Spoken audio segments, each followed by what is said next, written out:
Africa has seen at least 200 coups and attempted coups since the 1960s. From Libya to Burkina Faso, Burundi to Egypt, Nigeria to Lesotho, the continent has an unenviable reputation for the aftermath. Whenever we say the word coup in Africa, we are fully expectant that following that there will be pillaging of the economy, followed by leadership by people who have no capacity to lead the civilian population.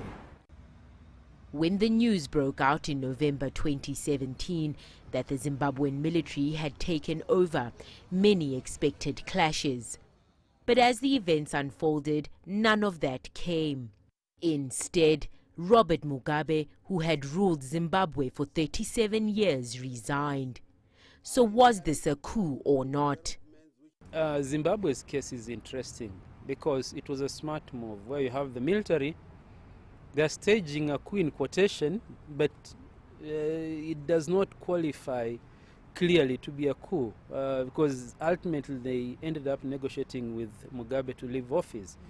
So it is Mugabe who wrote the resignation. So they cannot be accused by SADC, they cannot be accused by the African Union of unconstitutional changes in government. So some people say that that was a clever move, a clever coup. And the reaction to Mugabe's resignation was instant. Jubilation, celebrations in the street, an indication that many in Zimbabwe have been yearning for change, something that's been resonating with people across the continent. I think there's a lot of lessons African leaders need to learn. We need to give other people chance, more especially the youths. Mugabe has been winning ostensibly with majority support.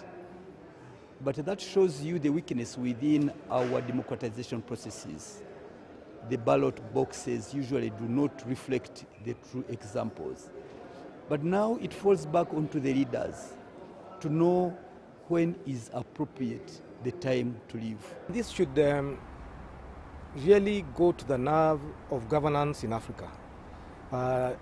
Leaders should realize that what we call limitation of terms is an important tenet for renewal of democracy. You might remain there for 20, 30 years thinking you're doing a great job, but you're not. You're actually taking the wrong direction because you are not in tune with the population. But of course, Zimbabwe's challenges aren't going to disappear just because the country has a different leader. I think the big challenge is we've so far seen an attempt for him to balance between the old order and trying to appear new.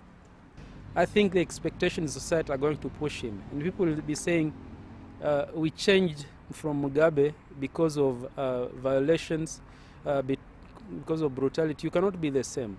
So it will take time, he will play his role, and I'm sure it will take some time before Zimbabwe is very stable economically and politically. Experts here in Kenya have hailed Zimbabwe's transition of power. It's an indication that Zimbabweans have reclaimed the right to chart their country's future. But there's a lot of work ahead for the Southern African nation. Thuli, Tshabalala, CGTN, Nairobi, Kenya.